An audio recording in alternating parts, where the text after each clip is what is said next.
everyone, welcome back to the Stitches and Scribbles channel. My name is Erin and today we're doing another Ren Fair DIY.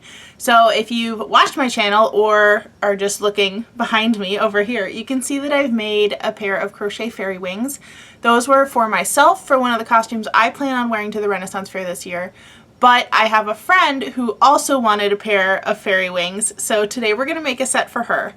I am going to link a couple things in the description because I'm using the original pattern that I keep pointing to the wrong side, purchased for these wings. But I wanted to put a different motif in her wing shape. Also, if you can hear weird noises in the background, it's just my washing machine. Had to kind of double up today and also do laundry.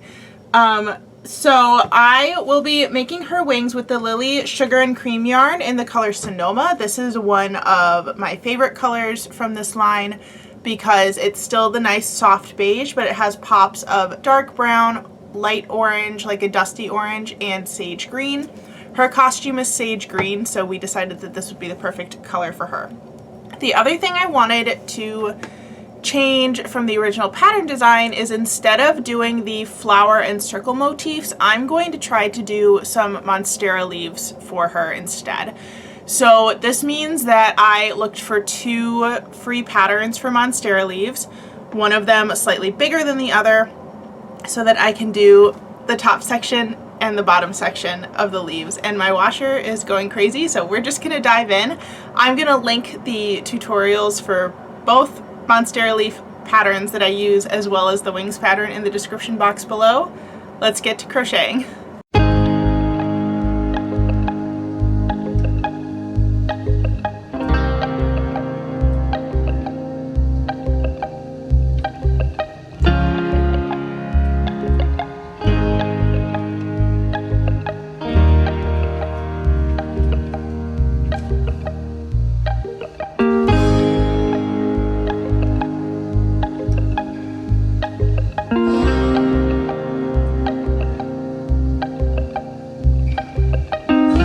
I have now made my two big Monstera leaves. These are going to be for the top section of the wings.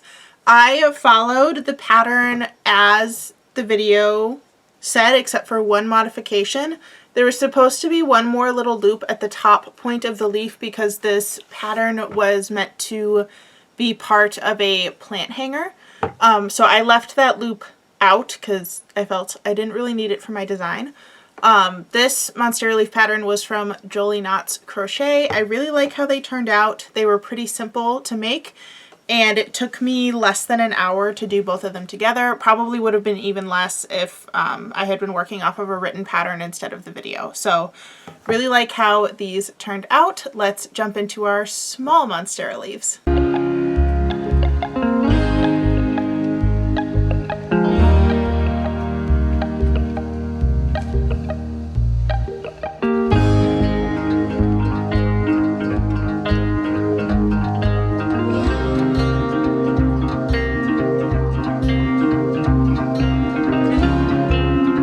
I have now also finished both of my small Monstera leaves.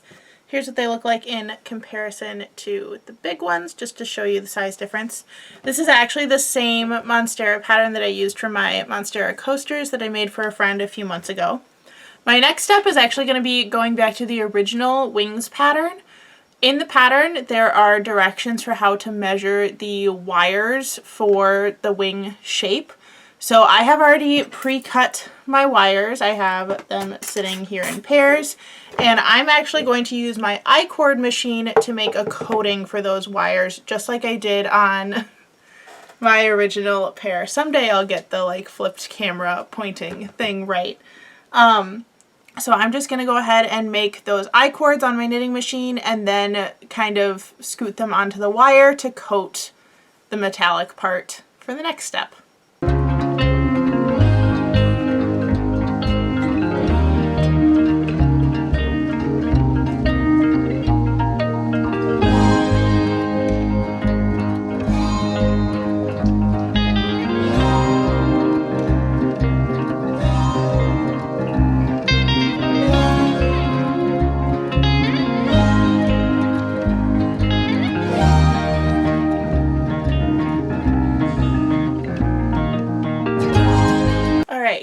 finished all of the wing pieces. So they have that I-cord tubing to hide the wire, as well as these little crocheted pieces that I'm going to use to lace the leaves onto each section. So all that's left to do is the lacing and then the final assembly.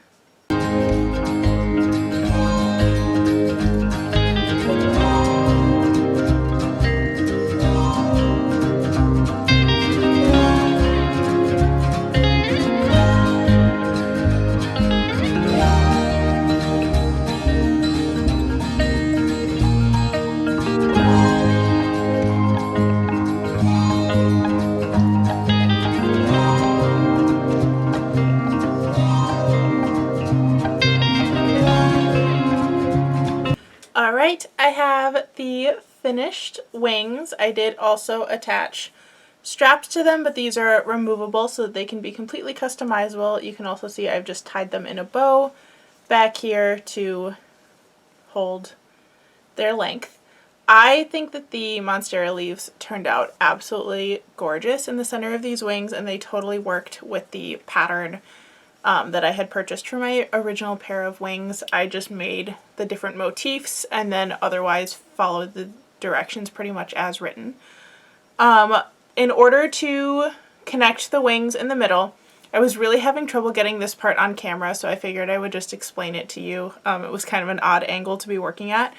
But for the center, I pulled all of the little stems that had formed from wrapping the wings to the middle and kind of wound them together just with yarn. Then I put a layer of hot glue in a couple places on that wrapped portion and wrapped it again just to secure everything in place, and then I crocheted a little case for it and cinched that tight to kind of hide all of those ends.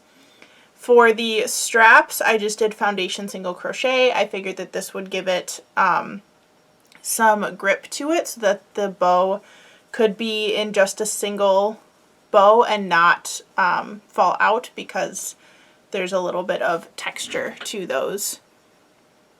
that stitch so that knots would stay tied the way that you wanted them to. But these are the finished wings. I'll scoot back. They turned out a little bit smaller than my original ones, but that's okay. I really like how these turned out, and I can't wait to see how my friend styles them for the Renaissance Fair. That's going to be it for this video. In case you were curious, I think in total I spent about 4 hours on this project. It was about an hour and a half of crocheting the motifs, although I think it would have been shorter if I'd been working off of a written pattern instead of a video. And the assembly, it's probably less than that actually. I'm now trying to do math. I started this project around 10. It's 3:30 now, and I maybe had an hour in the middle where I ate lunch. So I guess that's like a 4.5 hour project, but still not too bad for doing it all in one day. So let's say 4.5 hours is what it took to do this project, probably closer to 4 if you're using a motif with a written pattern.